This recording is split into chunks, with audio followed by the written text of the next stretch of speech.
Hello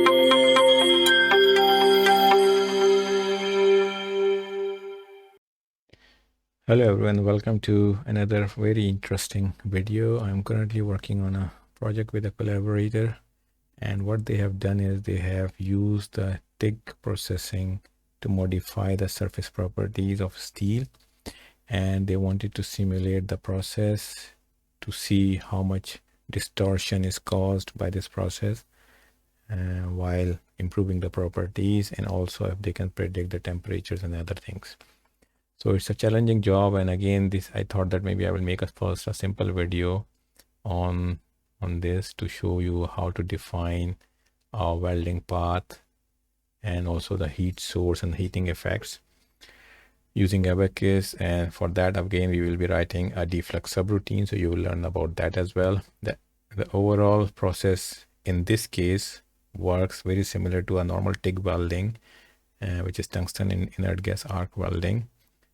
As this. So again, I'm using, if I can play this, what they have done, they have first fixed these plates on these edges, and before that they have sprayed a silicon carbide powder onto the surface. It's like very much like the additive manufacturing process, like selective laser melting or something like this.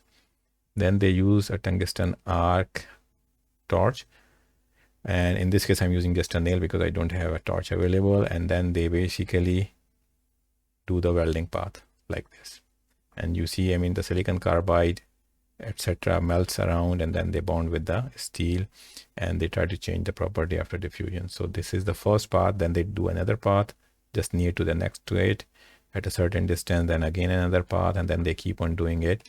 It's just like a simple additive laser manufacturing process. So in this video, I'm just going to show you one path, how to model that, which can be applicable to any type of welding, which could be TIG welding, arc welding, gas welding, laser welding, or electron beam welding. The main idea is to find out as you can see, find out the size of the heat affected zone, how much heat is transferring, and how fast it moves, and how it moves to really calculate the temperatures and stresses during the process itself. So, and later on, what they do is they just remove, after welding and going through these 7 or 8 passes, they remove these supports, which was clamping in this case. And what they see is this. So they see a lot of distortion, and you see these were the paths along these lines, and they see this kind of distortion in the part after removing those clamps, as I told you before. So we are trying to show and find out how we can really simulate this after going through the whole process. So we have to simulate the whole process, but in this video I'm going to show you how to do it for one path. So this is the whole geometry. It's 30 centimeter by 21 centimeter. Each path will go along this line, and I'm going to show you one path. In this case, the thickness of the sample is 10.4 millimeters. This information is not relevant because I'm not going to go for 7 tracks in this case. Also, the spot radius is around 5 millimeters, which is assumed at this time because they didn't exactly measure it. And also the speed of the torch, how fast it goes in this direction, is 1 millimeter per second. The convection heat transfer coefficient is around 20 watts per meter square degree Celsius. And the room temperature is around 25 degrees Celsius, which is around 293.14, around 300 Kelvin. So you just add to 73.14. For heat source, again, when you have the heat source I showed you just now before that, then you have to compute the heat, how it varies as you move from the center of the torch to the outwards direction. And that is computing using this analytical model. Again, this is taken from literature. There are many other validated models available. For this case, we are going with this model. And this requires these parameters. So eta is the efficiency of the welding heat, and this is 48% for this process, which they measured. The potential difference or welding voltage was 11 volts. So U is given to us. Welding current was 80 ampere, which was again an input from the welding equipment. RH is the radius of the welding heat spot, which is 5 millimeters, as I told you before, while R is the distance from the center of the source. So as you move away from the center, the heat flux will reduce, and that's what is there. So R we will compute in that DFLUX software, DFLUX subroutine, sorry. So this is we're going to implement in DFLUX subroutine, and we're going to define how this whole thing really works. So I hope You will enjoy it. So see you on the other side. Let's get going with, and I will first create a part. I will call it steel in 3D deformable solid extrusion. I think I can reduce it to 1, so it's smaller. And now I give it a thing, and it will be around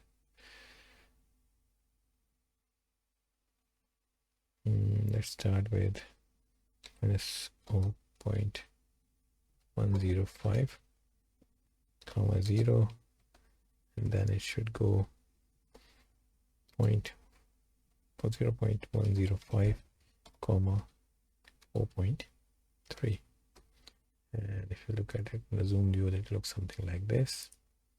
And here for the thickness I will 0.0105, which is approximately 10.4 millimeters.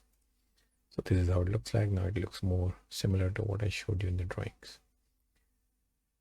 Okay, so this is the part. Now the properties, which is the most important part in this case, because everything has to be temperature dependent. So for properties, we need to define, let's first see what we have to define. I will try to define density in case we need it. And I will also define the elastic properties, which requires Young's modulus and Poisson's ratio. Also, I need to define the plasticity, so I'm going to define the hardening curve. Also thermal conductivity, because a lot of heat conduction will go on. And if there's any other thing, specific heat, we can do that. And I think we need thermal expansion coefficient as well.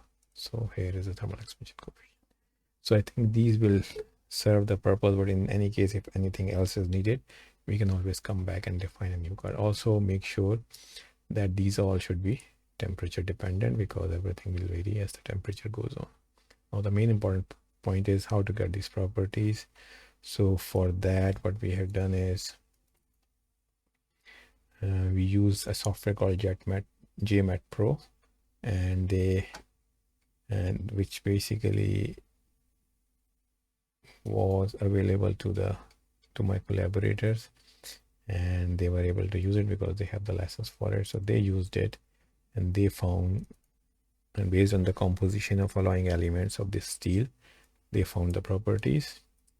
So these are the properties which they have found based on different phases and everything which they use. So we need to define, and you can see it's temperature dependent, so which is a good thing. So these are in centigrade. So if you define everything in centigrade, that's fine. If you want to work with Kelvin, then you can change these temperatures to Kelvin as well. So for the time being, I will live with centigrades for the time being, but or maybe I can define in Kelvin as well. So I just insert one, and I'll convert all of these to Kelvin. So these are the temperatures in Kelvin. So we will use this one. I will just highlight it. We don't need all this or phases. Then we have density, and unfortunately the density is in gram per centimeter cube, so we need to convert it to kilograms per meter cube, because we have defined everything in meters. So I'll call it that. Professor Google will help me. I will say convert 1 gram per centimeter cube to kilometer cube, kilogram per millimeter cube. So you can see it's a factor of 1000. So I need to multiply all this gram per cubic centimeter by 1000 to get it into kilograms per cubic meters. So that's what I'm going to do now. I'm going to just use this command here, and I will multiply it by 1000. And these are my densities, which is close to normal steel, as you can see, in kilograms per meter cube. So that's what we have done here, which is good. We don't need any of these things, linear expansion or thermal expansion. Well, thermal conductance we need. And let's see what are the units. Thermal conductance, watt per meter Kelvin. So we can directly use this one. So again, I will highlight this one because we need this. We need this, which is useful. We don't need electricity right now. Electric conductivity, thermal, again, Young's modulus. And here in this case, everything is in gigapascal. So we need it to be in pascals. So again, I will just use E and I will call it in pascals. And I just have to multiply it with 10 exponent 9 times 1, 2, 3, 4, 5, 6, 7, 8, 9. I'm just uncomfortable using exponent 9, so I'm just doing this way so that I don't make any error, but you can directly do that as well. Poisson's ratio, I think that it has no unit, so we don't need that. I will highlight this one, and then I also Poisson's ratio, which is needed. The next is what we need is, oh, we don't need this. Yeah, we need a specific heat. So again, this is joules per kilogram Kelvin. Well, actually it is joule per gram Kelvin. So we need to convert it to joules per kilogram Kelvin. So again, Professor Google, as I said, convert joules per gram Kelvin to joules per kilogram Kelvin. And if you see, it's again 1, 2, 3, so it's a factor of 1000. So we can actually do that, but again, just to double check. So joules per gram to joules per kilogram Kelvin, convert, and you see we need to multiply it by 1000. So that's what I'm gonna do now. So I'm gonna create another column for this. Well, we don't need it because it's the last column. So specific heat in joules per kilogram Kelvin, and that should be multiplied by 1000. And that's the specific. I hope I'm right, because I'm just believing the values they have given us. So again, these are some values are missing. So if there is any value missing, we can hide that, because ABAQUS can interpolate for those temperatures and intermediate temperatures. Again, you can see, even though there's a commercial software, but it can also, given you need to do some data analytics. So I'm going to delete this row as well. Okay, what else? And then these two values. So now we have this. So first I will do selection temperatures, and I will go back to ABAQUS and I will define, let's say we start with this Young's modulus and Poisson's ratio. So I just did that. Now I'll go back, find the Young's modulus, and select the Young's modulus. Make sure that it is there. It's giving a value of 0 at a very high temperature, so ABAQUS might get confused. So maybe we need to delete some of the data at the bottom, but we will get back to that. And then for Poisson's ratio,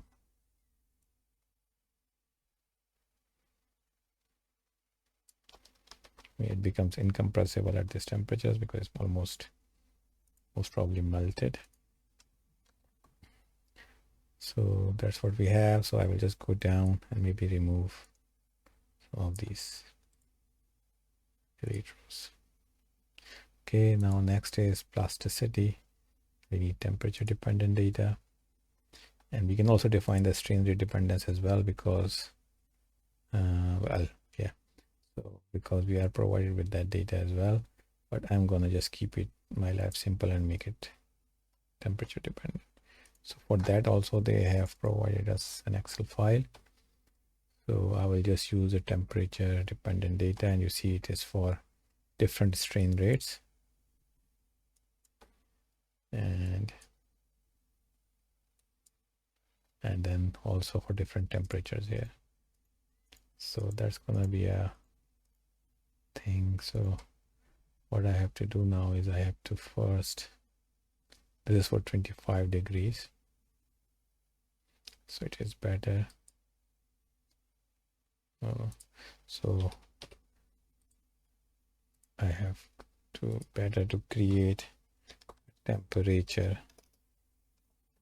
thing here, and then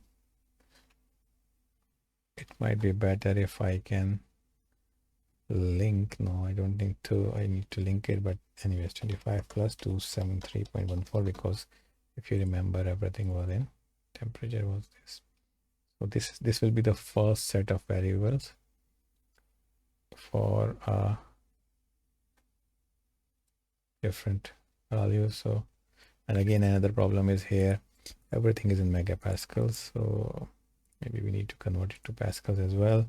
So this will be this times 3, 4, 5, 6 exponent 6. So this is in pascals now. So yield pascals, and we call it temperature in Kelvin.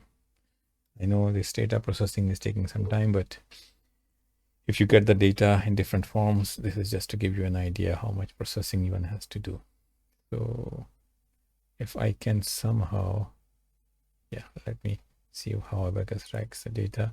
So it's yield strength first, then plastic strain, and then temperature. So I go back. So yield strength is the first one. So I'll just go grab that.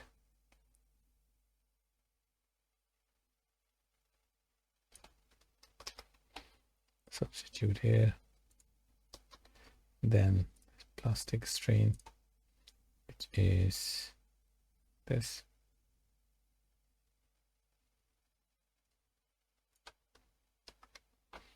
And again, I will go back, put it here, then temperature. This is this. But now I have to do the same for all the temperatures. So I will pause the video, and I'll get back with all the data once all the data is in. Okay, so welcome back. So as you can see that I have now defined the elastic plastic properties as a function of temperature, and I have gone up to a temperature of 1460 degrees Celsius, which is well around the melting point. So next is I'm going to define the density, although I'm not going to need it, but I'm just going to define it for the sake of completeness. So I need the density values.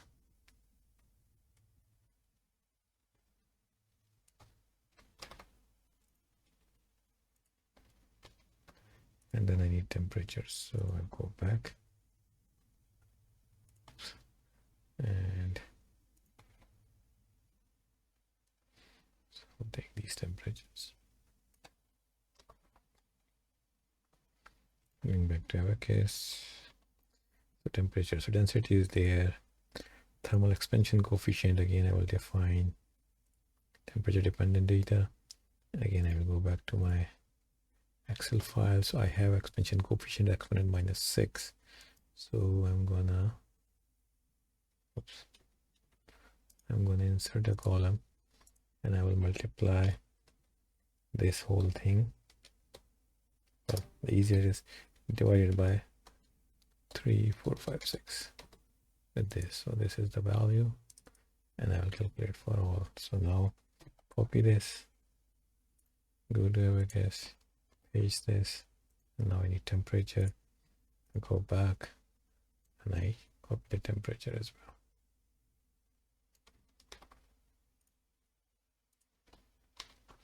And just for completeness, everything is fine. I think one data is missing, so we need to make sure which one is giving problem here. So maybe one value of the thermal expansion coefficient is missing, which is this one. So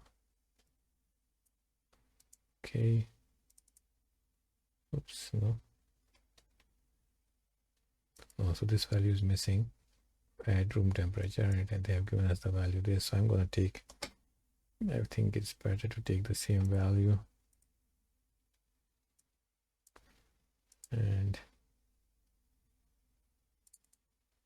then I will copy again so that I have complete data. Again, this is just because we have one value missing. So now if I go back, everything is consistent. So expansion is there. Yeah, I think we don't need much in this. Then we need conductivity.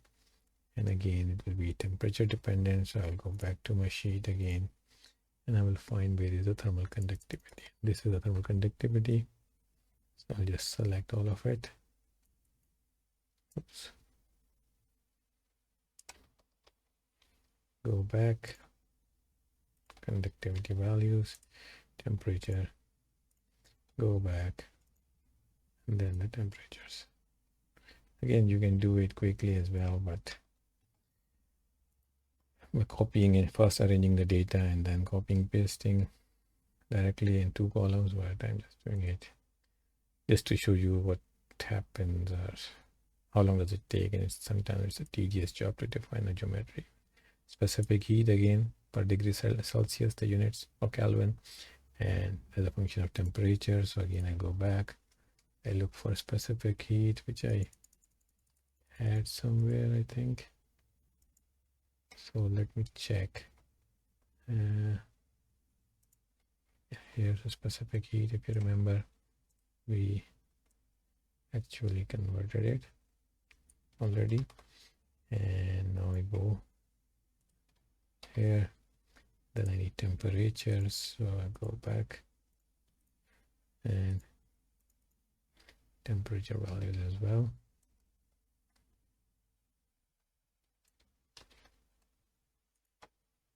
And here. So again, if everything is fine, they should be consistent. I'm just trying to test if my data is correct for thermal conductivity. It should be around 46 as a starting point. So I'll go up. Thermal conductivity is 46.5 or something. So that's fine. I hope everything is defined now.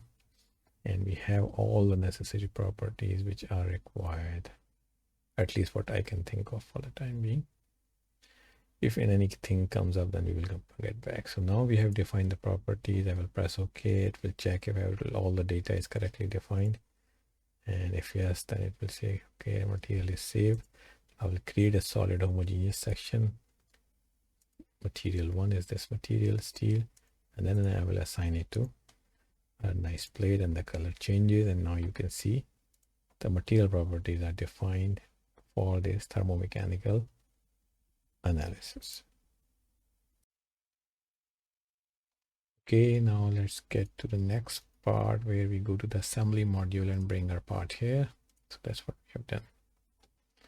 And now to the step module, we'll create a thermomechanical step, couple temperature displacement analysis, and I will select geom on. I will use a large number of increments, and 1, and allow maybe 10 degrees or something. So total time of this for first round, since it's 30 centimeters, and the speed is 1 millimeter per second. So based on our calculations, it has to travel a distance of 30 millimeters. So let's work it out together. Just trying to bring up my thing. Yeah, it's 300 millimeters and distance, and speed is there. So total distance is 30 millimeter because the length of our plate here is 300 millimeters, sorry. And it has to, the speed is 1 millimeter. So S is V times T. And if you want to find time, you have to divide S with the T. So it will be 300 divided by 1, because 1 millimeter per second. So total time will be 300 seconds, which is pretty long in this case, but let's go with that for one pass, I would say. And that's how it looks like for the time being. I'm not going to change anything else because I just want to first run it with one pass. Okay, and what else we need? We need to go define some interactions, and if we create interaction, we need to define the surface film coefficient because our surfaces are exposed in the room temperature environment. So I'm gonna say the top surface, and all the other side surfaces are having a convection heat transfer coefficient as let's say 20. I'm just assuming a value for the time being, and the sink temperature is 293.14, which means 25 degrees Celsius as the thing. So I think that's what we need from the interaction side. Then we go to the loads, and we can define, for example, need to fix somewhere here and here and here and here. So what we can do is let's see if we can find an easy way to do it. So we have to basically fix the displacements, and you can see we can only fix for the timing this. In that case, they use some kind of grip to fix in somewhere here and in this area roughly. So maybe I can divide this part into small areas here, and I can fix those areas to replicate the thing. So I go to the part module maybe, and I can say that maybe let's create some datum planes. So I will say, because we need datum plane in YZ plane, and we can say the offset is, let's say the total distance was 0.21. So let's go with some random value for the timing, 0.05. So it is somewhere here. You see it is somewhere here, which is okay, maybe not. And we can create another one on YZ plane, and we can call it 0.06. So this is one area, and similarly we can do the same, minus 0.05, and also YZ plane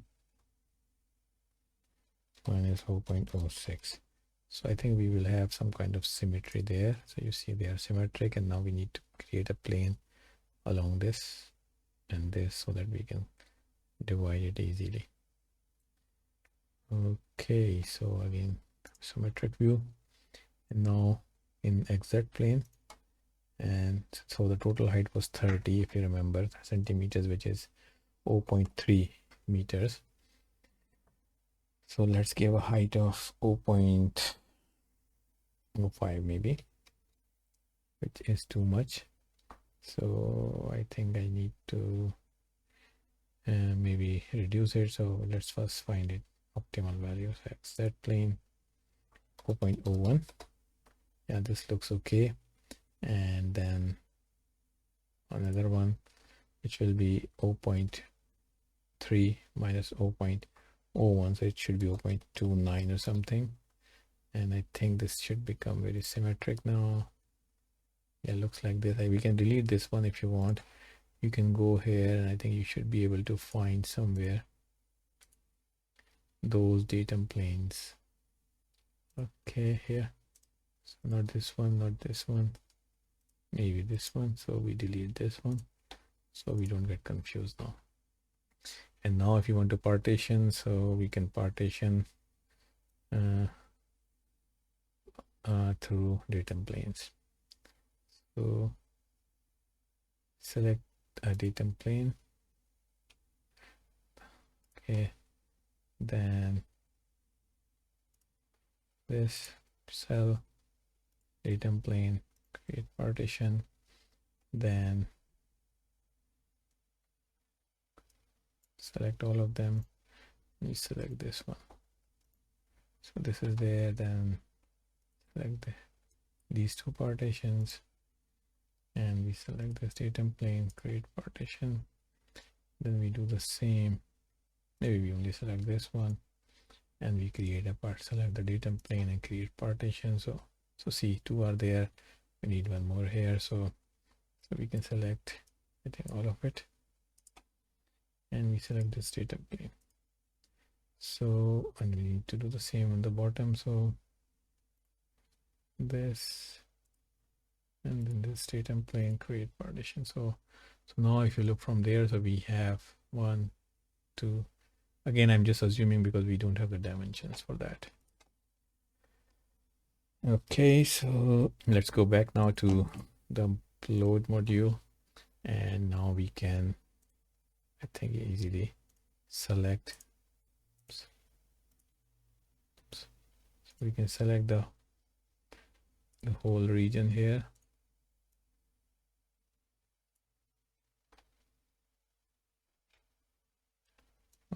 Easier way will be if we go here and we just select this, press shift, select this, press shift, select this to save time, press done, and I'm fixing in all directions. Okay, so now our clamping condition is there. Again, it's assumed. You can apply clamping force as well if you want, but for the time being we are just assuming that everything was fixed. This may have some effect on your results, so again, if you have the accurate measurement of clamping force, then you can try that as well. Okay, so that's done. Now also we need to define predefined conditions. In this case, initial temperature, and we will select the temperature to be on the room, and if you remember, it was 293.14. So we have initial temperature specified as well.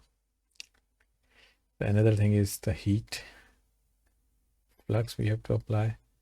So we go here, loads, step, and thermal in this case, and surface heat flux, we're gonna go with that. And this is where we have to select the whole area, this one.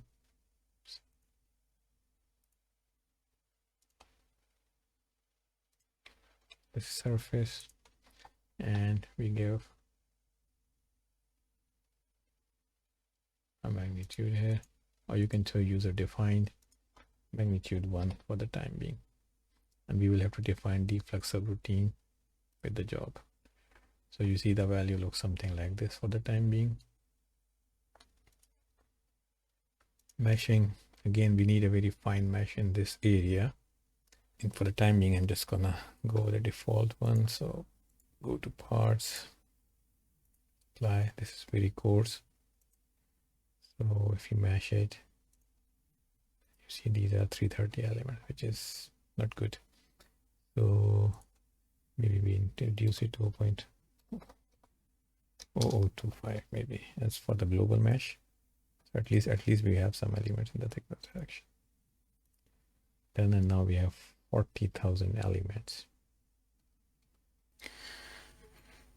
Okay, so I'm gonna stick to the same mesh as here, because firstly we need to run the model, and then maybe once the model is running and everything is working fine, then we can come back and refine the mesh. So for the time being, this is okay. As you remember, the mesh is around, if you query the mesh, so we have around 40,320 hexahedral elements, C3D8RT, and remember that it's a thermomechanical analysis, so you need to select these elements rather than C3D8R, which are just mechanical reduced integration elements. Next thing which is left is now to create a job. So if you want to create a job, okay, let me bring it in front here. So you just create, you name the job. So let's name the job as TIG, and then I call it maybe first try or something.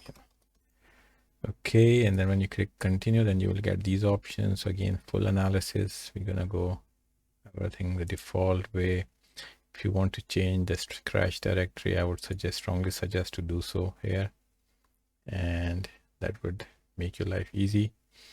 And Memory, again, I'm using 90%, and we can increase the memory if required. I'm not using any parallel processing. It's not a big model, but here I will go with the full precision, which I prefer to do it, because if there are very large or very small numbers, there shouldn't be any issues with that. Okay, then this is just, and we need to submit, but remember in the interactions, if I'm correct, we actually defined, I think in the loading, yeah, we actually defined the user-defined subroutine, user-defined heat flux, surface heat flux. And in order to do that, obviously we need to define DFLUX subroutine. So now let me show you how to write a subroutine, because if you submit the job, it will not run because we don't have the subroutine associated with it right now. So I'm just going to write the input file for the time being, and then I will write the subroutine, and then I will run the job in a command prompt. I prefer to do it in command prompt normally. So write input file, and then it should have written the input file in your temp folder or wherever you were doing that, whatever was your working directory. So okay, so this is done. So now I should have a temp directory.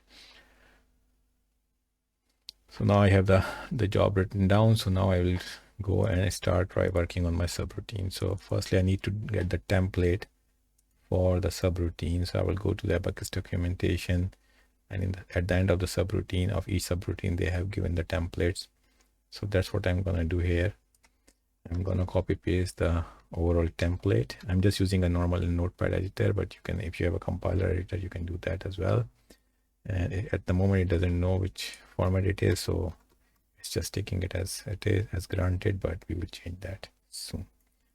So this is a typical template, and in between we have to define the flux values, which are generally the values defined here.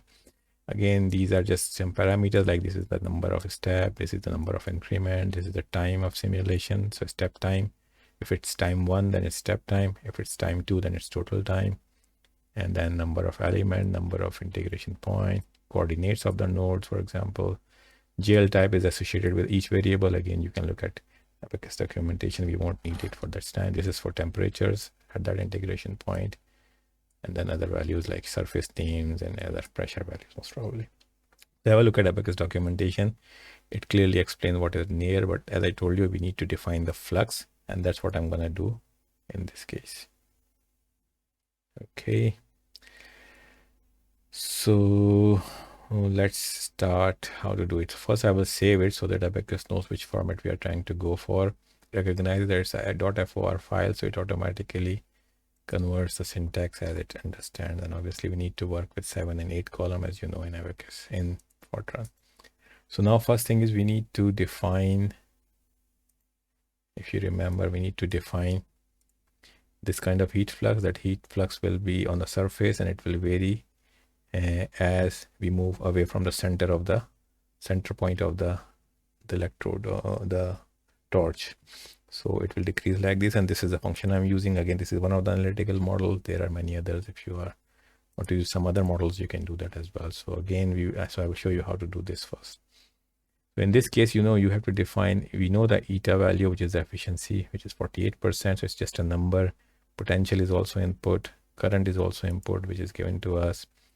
Also, the tip radius or hot heat spot radius is given to us, or we have taken it as it was assumed. So 5 millimeters, which is RH, and then R will be the distance. So whenever you are doing this, so from the center of that point, it will measure the distance, and it will allocate or calculate the Q value, which is the energy watt per unit area in terms of heat energy or heat power, whatever you call it, because it's joules per seconds, will be allocated to that thing. And yeah, so let's do it rather than wasting time on it. So let me do something like this, and Okay, so let's define this analytical relationship. So for this, we first need to find out the coordinates. As I told you, we need coordinates, and we will work with the coordinates, and we will work with the coordinates so that we move along the path, specific path. In this case, as you remember, there were many paths,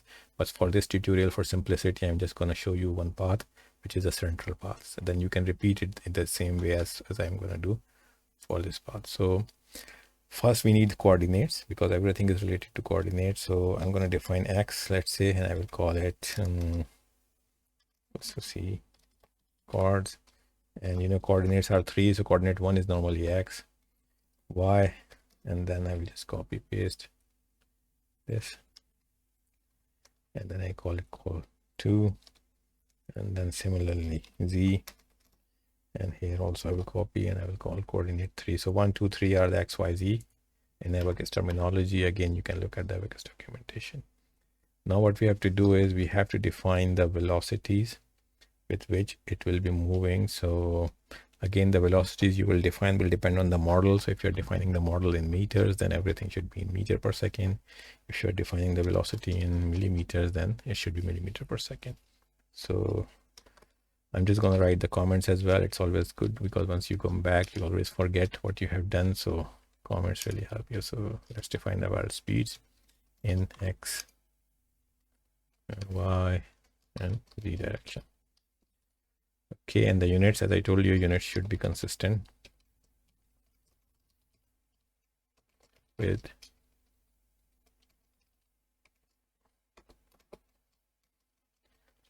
the model dimensions. Okay, so we call the units as, let's call them Vx equals to some value,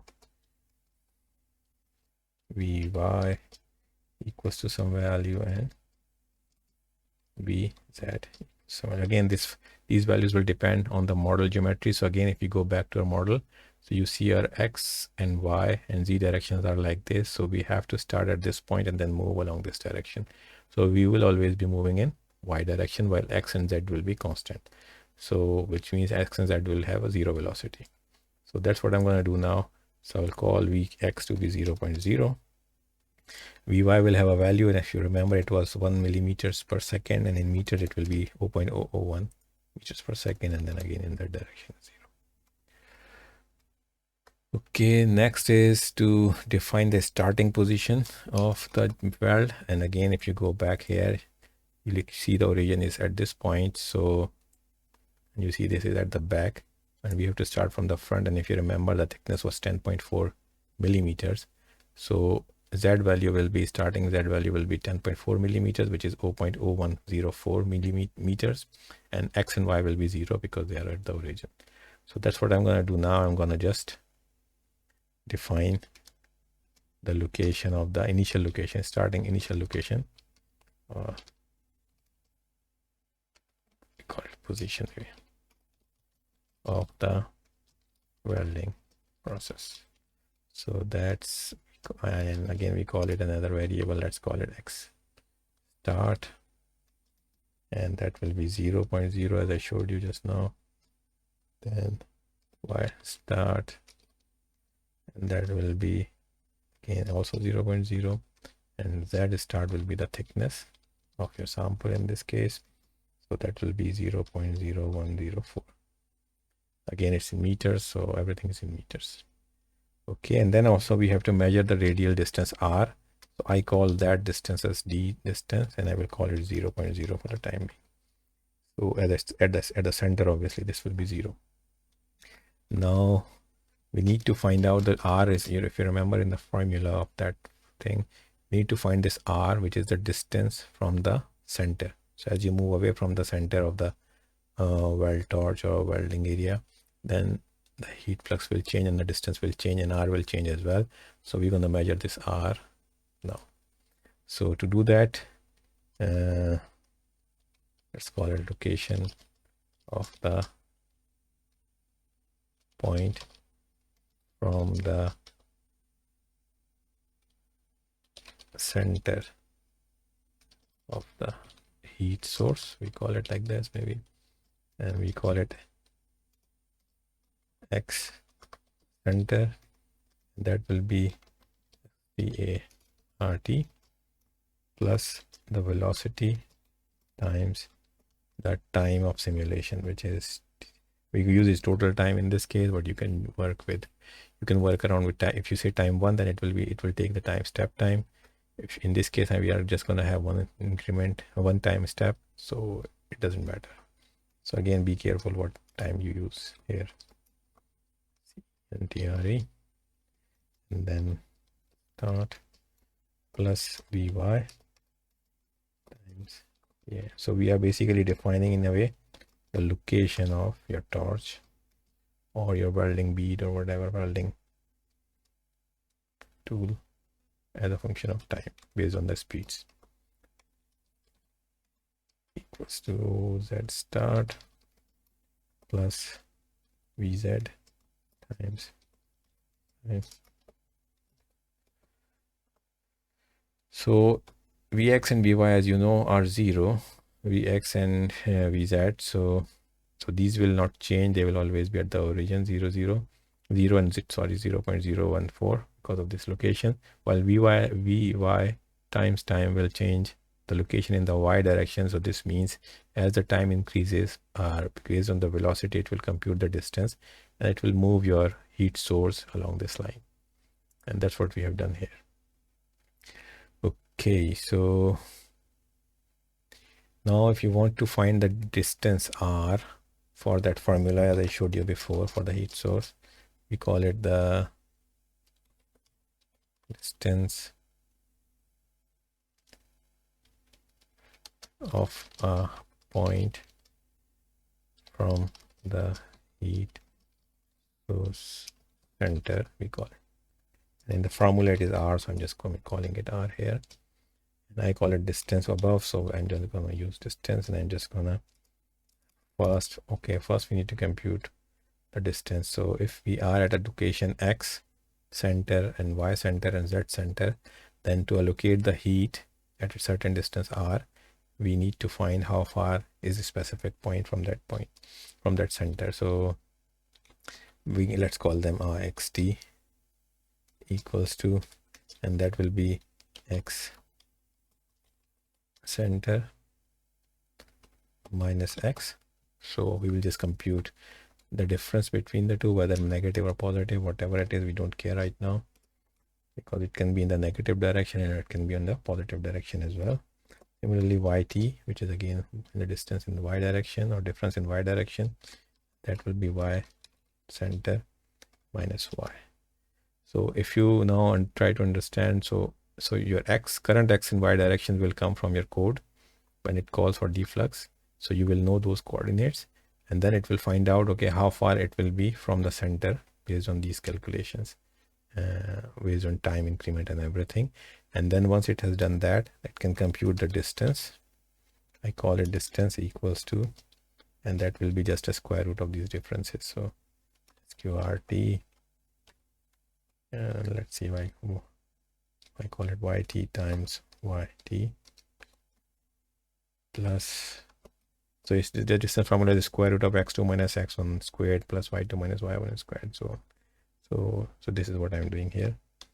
T times T. If it's not clear, then please ask and comment below, and I will try to explain.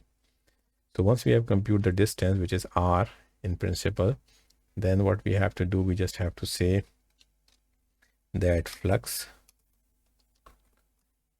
1 equals to, and we need to define this formula. So we need to define eta times u times I. So first we need to define these variables as well. So let me go back and define those variables. So input, comment, input weld parameters, and now we call them as voltage is 10 volts. Okay, then current is 80 amperes, I think, if I'm correct. 11 and 80, so go back and 11, give it a value of 11, value of 8, again we need to write somewhere what are the units so everybody know and know what it is. So voltage in volts, current in ampere, efficiency has no unit, so we'll get back. So then we call it eta efficiency. If you remember, it was given to us as 48%, so this is 0.48. What else we need? We need pi. Pi we can define directly, and RH, which is the radius of welding spot. So I will just call it RH in this case as well, R underscore H, and that is 5, which is 0.005. So we just say that RH, in this case it's meters, but it can be millimeter if model is in millimeters. So we have defined, I think, almost all the variables. Now I'm going to just see how I can really replicate that. So I'm going to move it to the other screen now. And the first thing is the eta. So flux will be eta times voltage times current. Okay, and then this whole thing divided by pi. So pi again you can use pi. I think there should be pi function here. If not, then you can just use 3.141159264. Again, I'm just old-fashioned guy. And then RH squared, so that's RH and raised to power 2, and that will basically be the first part, which if you remember is this. So this whole thing now exponential is of minus R square over RH square. That's what I'm going to do. So XP of minus dist raised to power 2, and remember minus is outside, so, and then R underscore H raised to power 2. Okay, so I think we are good now for this part as well. And so this should work for the first path because we give the initial position to be this. When we come for the next path, so we can have an if a statement here, and we can say if step time or time, if we can say that k step is 2 or 3 2, then it should be to the next path. So you can basically define the location of the initial position of the next path, and then you can repeat that. But for the timing, I think we are okay. So I'm just gonna save it. I'll bring it back here. I'll just save it, and